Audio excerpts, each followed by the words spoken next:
Good morning. Let's start the daily discussion. The first topic that we'll take up today is an contribution of Ahilyabai Holkar. This is a topic on the history.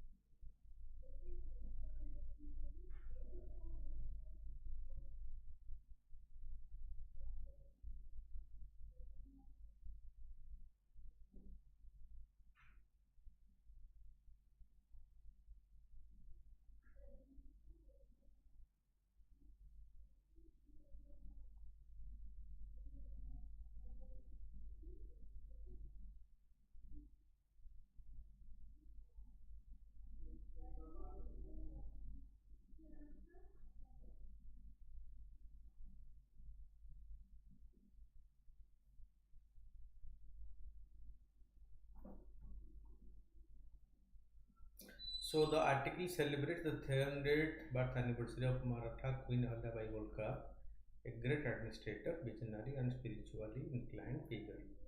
It emphasizes the frequently neglected roles courageous women in shaping the India we see today, and the historical glorification of men often hides their stories.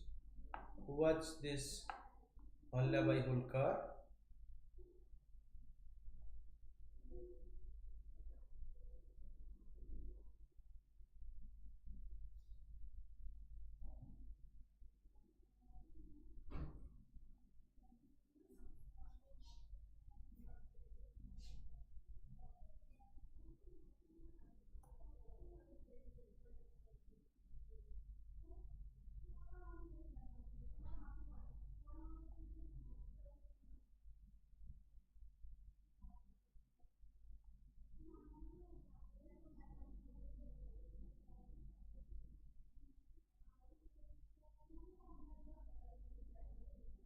Okay, so she was born in 1725 to a Sarkar family in Ahmednagar, Maharashtra. She endeavored to establish herself as a leader in her own right, not merely known as the Kandera Holkar's wife. Her 30-year reign brought peace and financial stability to her kingdom.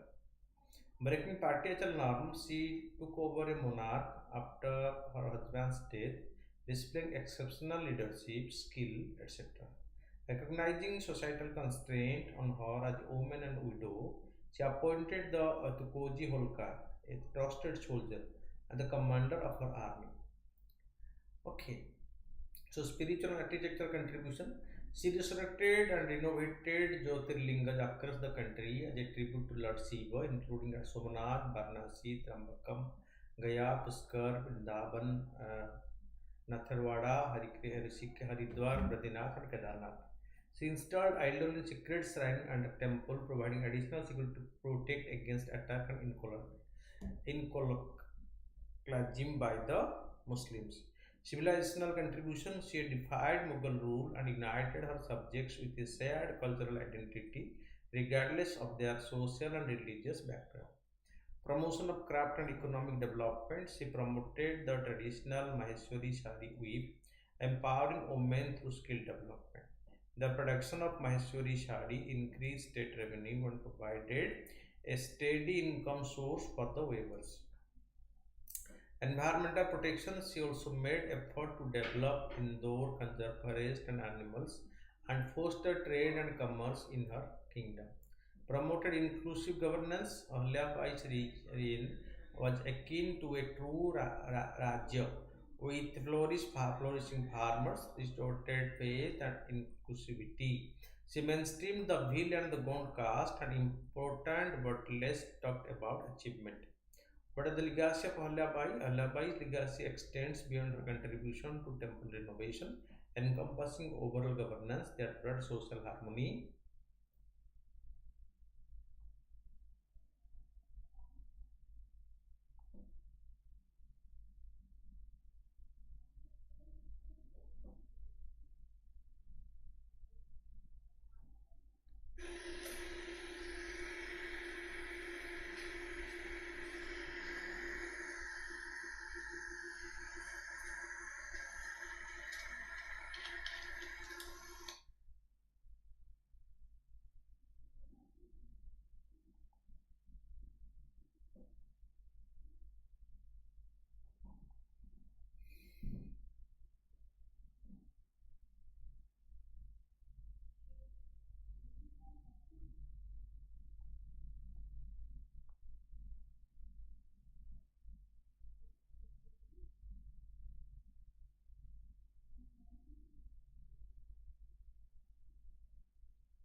Okay.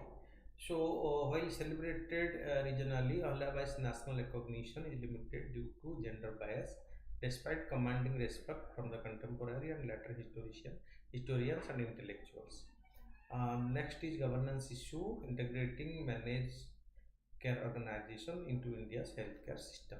The article discusses how health insurance and healthcare provisions are merging into managed care organization in India, similar to the US, and explores whether this model can help extend universal healthcare in India. Indian health policy is increasingly integrating health insurance and healthcare service under one roof, similar to managed care organizations seen in the United States. This approach aims to control cost and improve health outcomes. For example, a large healthcare chain in South India recently started offering comprehensive health insurance alongside its healthcare services. So, one hospital providing healthcare as well as health insurance facility. Okay. So, how did the managed care organization develop in USA? The managed care organization in USA began as a response to rising the healthcare cost in 1970s. They combine insurance and healthcare provision, focus on preventive care, and aims to control cost with a fixed premium for enrollers. What are the challenges and prospects of the same that managed care organization in India? Target market limitation. Indian health insurance primarily target the urban while the population, which limits the broader applicability necessary for effective managed care organization. Lack of standard protocol. There is a widespread absence of accepted clinical protocol in outpatient practices, which complicates the integration and standardization essential for the managed care organization. Unsustainable operation, high operational cost, and unaffordable premium are common, making it difficult for the managed care organization to sustain themselves financially without significant systemic changes. Prospective of MCO in India, outpatient care potential with a nearly 26 million billion dollar market for the outpatient consultation. There is substantial scope for the managed care organization to reduce healthcare cost to comprehensive outpatient care. Government support initiative like the Ayushman Bharat mission provide a framework within which the managed care organization could potentially thrive, especially if similar incentives are extended to include the managed care organization under schemes like the Pradhan Mantri Jan Arogya Yojana (PMJAY). But the Niti Aayog report suggests outpatient care scheme. The Niti Aayog's 2021 report endorses an outpatient care insurance scheme based on a subscription model. Cost saving. This model is projected to generate cost saving by better integrating care services. Consolidation of the practices. It promotes the consolidation of dispersed healthcare practices and streamlining management protocols. Preventive care focus. The scheme aims to embed a much needed preventive care focus within the private sector, suggesting a sustainable solution to outpatient care issues over the long term. How could the managed care organization fit into broader health initiative? Pilot basis integration. The managed care organization could be integrated into broader health initiatives, starting on a small scale on a pilot basis to assess effectiveness. Support from the Ayushman Bharat mission. The Ayushman Bharat mission incentivizes the establishment of hospitals in undeserved areas. Similar incentives could be extended to managed care organizations, allowing them to serve beneficiaries in the Pradhan Mantri Jan Arogya Yojana and the private clientele. Expanding coverage as the self-paying client base grows, the managed care organization could increase awareness and reach, potentially expanding demand for managed care and contributing to the broad objectives of universal health coverage. Okay, next is an economy growth and development issue. The Standard & Poor Global Rating improves India's economic outlook to positive. This article discusses the Standard & Poor's Global Rating improving India's economic outlook to positive due to stable politics and good growth. It keeps India's credit rating stable. It talks about future government tasks like enhancing tax system to maintain economic growth. Why did Standard & Poor Global Rating improve India's outlook? The Standard & Poor Global Rating improved India's outlook from the stable to positive. This is the first outlook change since 2014. So that means from stable to positive, the rating has changed, which has a very important bearing.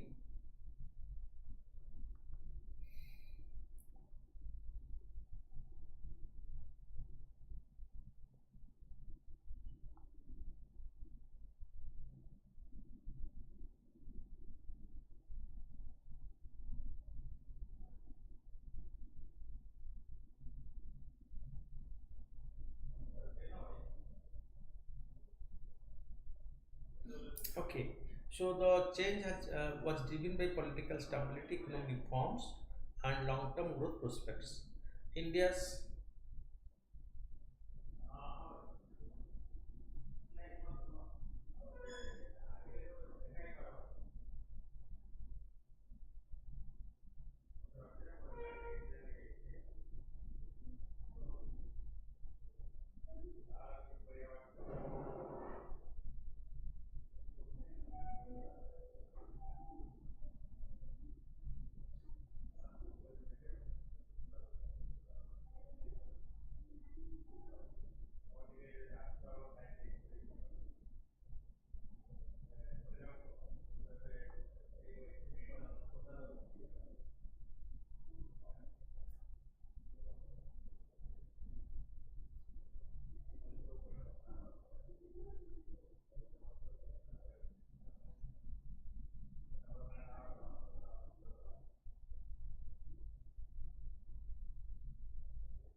okay, so India's economic growth over 7% last year and is expected to grow by 8%, and that has been established recently by the report of the Central Statistical Office published just last week that India's growth rate is above 8%. Standard and Poor expect continued growth momentum. Increased government spending on infrastructure is also seen as a driver for sustained economic development. Despite fiscal consolidation effort, the fiscal position remains a concern. What are the fiscal challenges? Fiscal deficit. Fiscal deficit is projected to drop from 7.9% of GDP to 6.8% by 27-28, but this remains high. Debt level. The debt to GDP ratio will stay elevated, not falling below 80% by 2027-28. Government spending. Post-pandemic growth has been driven by government capital expenditure, which may be challenging to maintain alongside fiscal consolidation goals. What are the next government focus on? Investment promotion. The next government should push for investment to maintain growth momentum.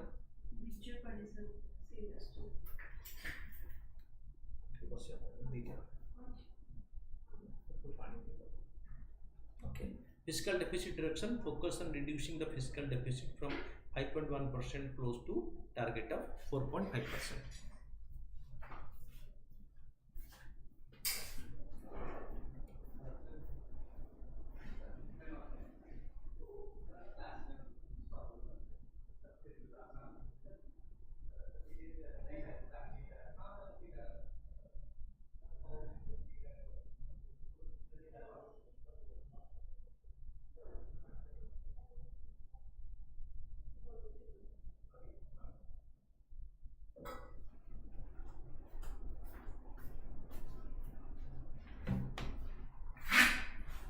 Okay.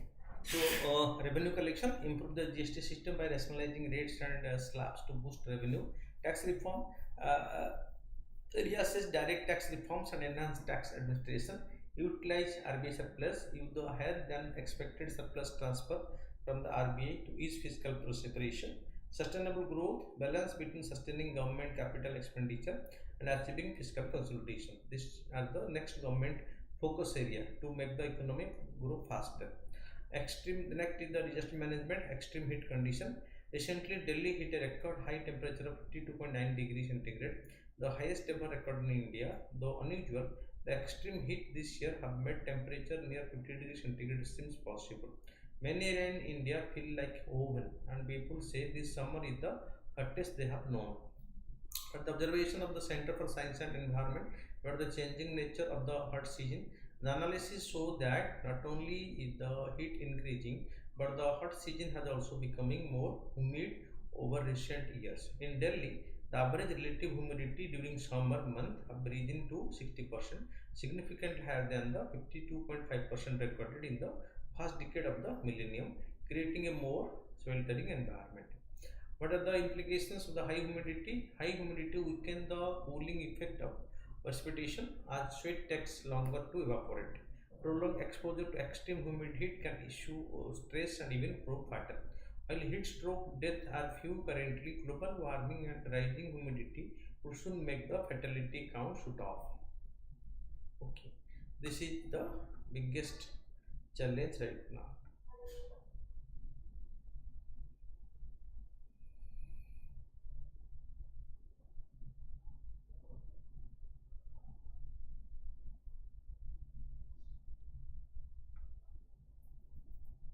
Okay, so definition wet bulb heat refers to reading of a thermometer with a bulb covered in water soaked cloth indicating the combined effect of temperature and humidity. Tolerance limit global human tolerance study suggests that spending 5 hours or more outdoor in wet bulb heat above 35 degree could be deadly for human being. 5 35 degree plus in the this that means sweating plus heat both. So, implication when rising moisture in the air, there may be a worse condition than the current dry heat seeding. Vulnerable population and earning energy need the myth of hardy Indian workers able to work under harsh conditions should not be a belief. On current trend, the bulk of India's population may be vulnerable to wet bulb heat by mid-century. That by 2050, this will be the situation.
Okay.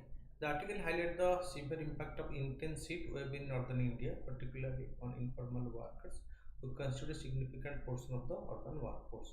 Crowded urban area worsen the heat island effect, putting informal workers at greater risk because of their unstable job, absence of safety net, and existing socioeconomic vulnerabilities. What are the impact of severe heat waves on informal workers? Working in extreme heat hurts the productivity and earning of the informal workers. Whether they are inside or outside, workers often suffer from heat-related illness like fatigue, dehydration, anxiety, and heat stroke. The absence of basic facility like drinking water and shade at work sites make these health risks worse.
Okay, so this is so construction workers struggle under the scorching suns and in makeshift shelter. Street vendors lose money and their goods spoil quickly and they have fewer customers. Okay, most informal workers do not have health insurance, so they pay for medical treatment, which reduce their already low income during hot month. They end up spending more on protective gears and transport, squeezing their profit. Domestic workers face constrained heat from the stoves, while those working from home deal with cramped and hot living conditions. So these are the issues in case the temperature increases. Women who make up a big part of the informal workers must spend more time caring for family members due to food spoilage and other heat related issues. Way forward, there are several policy recommendations such as there is a need to see heat waves as prolonged disaster, not merely conventional disaster event. Thus, instead of a temporary solution, heat action plans should be integrated with bigger long-term plans for urban planning and climate action. This should also involve the NDMA, National Disaster Management Authority, collaborating with other organizations in urban areas such as Ministry of Housing and Urban Affairs and the Ministry of Labor and Employment. There should be incorporation of diverse group of informal workers in urban setting and to provide clear directives at the national level. These guidelines can assist states in expanding and adapting them according to their unique circumstances. There is a need to explore the distinction between indoor and outdoor work to develop comprehensive guidelines in intervention. This is important because indoor workers often encounter extreme heat as well. It's important to involve worker community and listen to their opinion when making action plans. Heat affects women workers more severely than men, so plans to address heat stress must take this into account. There is a need to provide climate resilient social protection, income protection, and compensation for income loss to workers. There is a need to rethink labor law and code from the perspective of informal workers and climate change impact. Our cities and societies often neglect informal workers. It's crucial to rethink urban planning not only to offer amenities like water, shade, and testing sports during heat waves, but also to enhance workers' right in urban areas. Then next is the Vivekananda Rock Memorial, where the Prime Minister was in that meditation for 48 hours. Prime Minister mediated at the Tamil Nadu Vivekananda Rock Memorial to mark the end of the Lord Sabha, the Lok Sabha campaign. Located in a small island of Kanyakumari, Tamil Nadu, 500 meters from the Babathurai. Surrounded by the Lakshadweep Sea, where the Bay of Bengal, Indian Ocean, Arabian Sea meet, Built in 1970 to honor Swami Vivekananda, this attained enlightenment on the rock. Include the Sripada Mandapam and the Vivekananda Mandapam. Feature a life-size bronze statue of Swami Vivekananda, founded by both state and central government. Who was Swami Vivekananda? Swami Vivekananda Ban Narendra Datta. Narendra Datta was a Hindu monk and a celebrated spiritual leader. A disciple of Sri Ramakrishna, he was known for his teaching on Vedanta and for yogas and the harmony of religion. He emphasized combining Indian spirituality with Western progress and belief in self-purification through helping others. He represented Hinduism at the 1893 World Parliament on Religion in Chicago and founded the Ramakrishna Order in 1897, which is promoting, which is being considered as a major charitable and humanitarian organization with a die-hard mission to work for the people.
Okay. So then the Alaska River are turning orange. Alaska River are turning orange due to toxic metal released from the thawing of permafrost. A study from the University of California Davis reveals. As the earth warms, permafrost melts, exposing minerals like the iron, zinc, copper, nickel, and lead, which drain the water. This phenomena, visible even from the space, has been observed since 2018 and poses concern for aquatic life and drinking water. About the Alaska, it is a state of USA located in the extreme northeast of North America, bounded by the Beaufort Sea, Arctic Ocean, Gulf of Alaska, Pacific Ocean, Bering Sea, and the Chukchi Sea. It shares a land boundary with Canada and a maritime boundary with Russia. Then Kendo lives in Korab district, Odisha. 4,000 tribal farmers are facing a critical delay as they await approval from the forest department to sell Kendo leaves worth 34 lakh. Kendu leaf, known as the green gold of Odisha, is a nationalized product like bamboo and salt sheet. It is a virtual non-wood forest product, also referred to as the tendu leaf, used for rolling bead. Major producing states include Madhya Pradesh, Chhattisgarh, Odisha, Andhra Pradesh, Jharkhand, Gujarat, Maharashtra, with Odisha being the third largest producer. Okay, so but the price to sell it, they need the permission of the forest department. Inflammatory bowel disease. A case of inflammatory bowel disease has emerged from a village in Andhra Pradesh. IBD can develop at any age but usually appears before the age of 35. Inflammatory bowel disease is a chronic autoimmune condition. In this disease, white blood cells mistakenly attack cells in the gut, causing ulcer in the mucosa. As a result of a child with IBD may develop fever, lose stool, and bloody diarrhea. Effect on nutritional health, nutrition, absorption, impaired absorption of macro and micronutrients, consequences, weight loss, muscular mass reduction, anemia, and vitamin deficiency may occur.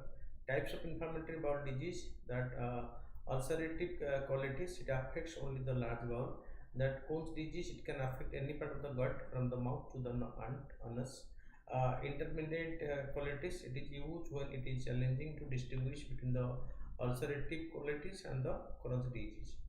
Factors causing inflammatory bowel disease, family history and genetics. Individuals are more likely to develop IBD if they have a parent, sibling or child with IBD condition. Smoking. Crohn's disease, smoking is a significant risk factor and worsen symptoms and Crohn's disease. Ulcerative colitis, non-smokers and former smokers are more commonly affected by the ulcerative colitis. Food adoption of Western food habits and lifestyle is closely associated with the alteration in the gut microbiota. Biota. IBD predisposition.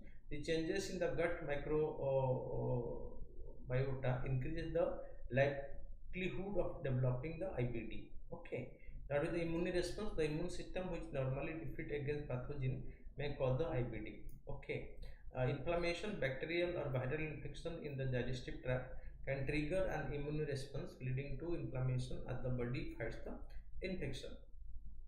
Then coming to the question answer, analyze the content of media trials and their impact on the right to fair trial.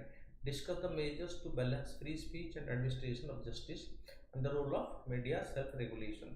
Media trial, characterized by extensive and often sensationalist coverage of ongoing legal proceedings, have become a prominent issue in the contemporary media landscape. While such coverage can enhance transparency and public awareness, it also risks undermining the right to a fair trial by prejudicing public opinion and judicial outcomes. Concept of media trial, definition and scope. Media trial refer to media coverage, thus that presumes guilt or innocence before judicial verdict. For example, in the ROC Talwar case, media coverage influenced public opinion significantly before the court's verdict. Sensationalism, media often prioritize sensationalism over factual reporting to boost its viewership, further increasing its TRP. So, media make the trial fast.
Okay, so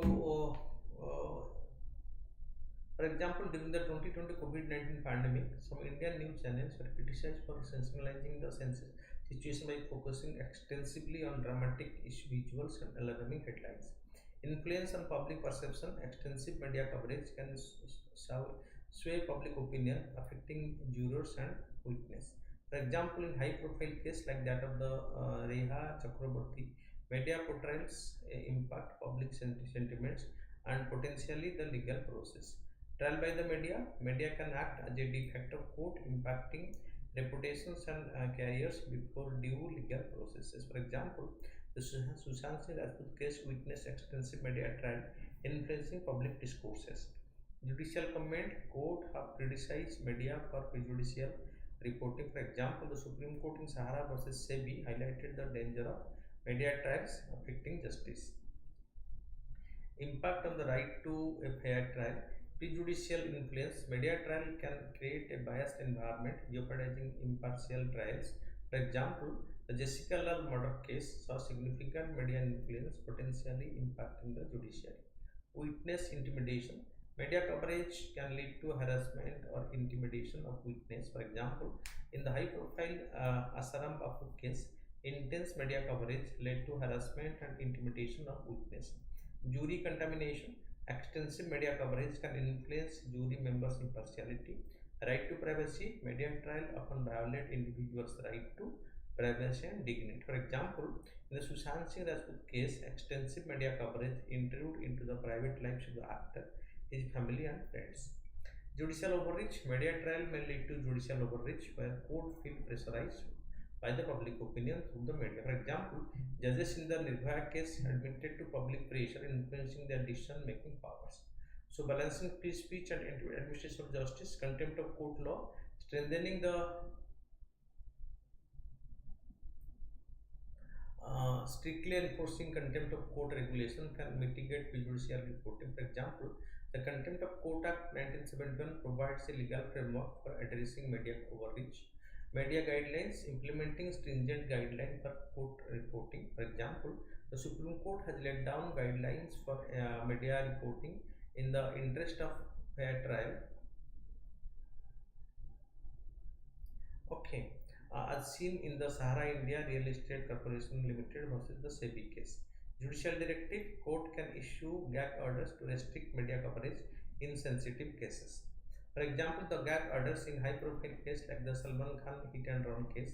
Training of journalists: mandatory training on legal reporting.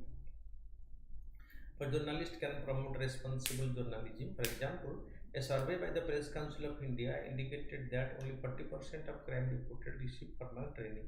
Public awareness: educating the public on the judicial process and the impact of media trials. Role of media self-regulation. Press councils: strengthening the role of press councils to monitor and regulate media practices. For example, the Press Council of India reprimanded channels for unethical reporting in the Sena Bora case, or family murder. A code of ethics: adopting and enforcing a strict code of ethics for the journalist. For example, the Hindu editorial code, which ensures accurate and fair reporting, protecting journalist integrity and public trust. Internal ombudsman: media house can appoint internal ombudsman to ensure adherence to ethical standards. For example, Times of India has an internal ombudsman to address complaints and maintain journalistic standards. Peer reviews: establishing peer review mechanism within media organization. For example, the Indian Express conducts peer review of major investigative stories. Public accountability: encouraging public accountability through platforms of feedback and complaints. For example, the NDTV has a public feedback mechanism where viewers can submit complaints and suggestions. Media trial pose significant challenges to the right of a fair trial, necessitating a balanced approach to uphold justice while safeguarding free speech, strengthening legal frameworks, promoting responsible journalism, and enhancing media self-regulation are critical steps towards this balance. Future measures should focus on creating a harmonious environment where both the judiciary and the media operate with a mutually respect and accountability. Then come to the MCQs. Consider the following statement regarding the inflammatory bowel disease. IBD is chronic inflammatory condition which affect the gastrointestinal tract. That is right. Okay. Crohn's disease is a type of IBD which is limited to inner linings, mucosa and the larger intestine, colon and the rectum. So only one is correct. Consider the following statement of the WHO framework and the Convention on Tobacco Control. The first ever international public health treaty focusing on the global public health issue of tobacco control. Right. Countries that have ratified it are obliged to implement the measures outlined in the convention within the national jurisdiction, right? India signed the treaty in 2004, so only two are right. Consider the following pairs: that Namiri National Park, Andhra Pradesh, the Mukturi National Park, Karnataka, and the Mugavani National Park, Telangana. So, one and two are correct. Who described the Sambhiganda, the spiritual father of Indian nationalism? It was by Subhash Chandra Bose. Okay, so Alaska River are turning orange due to the toxic metal like iron, zinc, copper, nickel, and lead released from the rotting permafrost, the melting of the glacier.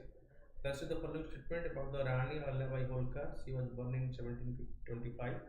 A separate family in Ahmednagar, Maharashtra. She endeavored to establish herself as a leader in her own right. Her 30-year reign brought peace and financial stability to the kingdom. All the three are correct. Consider the following statement about the wet bulb heat. Wet bulb heat refers to reading of a thermometer with a bulb covered in a wet soaked cloth, indicating the combined effect of temperature and humidity. Right. Global human tolerance studies suggest that spending 5 hours or more outdoors in wet bulb heat of 35 degree could be deadly. Both one and two are correct here. Westerly are stronger in the southern hemisphere than those in the northern hemisphere because southern hemisphere no southern hemisphere has less landmass. So B is the right answer. Which of the following is known as green and gold of Odisha? The kendu leaf. Okay, a leaf used for beadi making. Which of the following country border the Sea of Japan? Sea of Japan is Japan, North Korea, South Korea, and Russia. B. So Sea of Japan is bordered by Japan, North Korea, South Korea, and Russia. Thank you for watching. Keep watching and able to update yourself.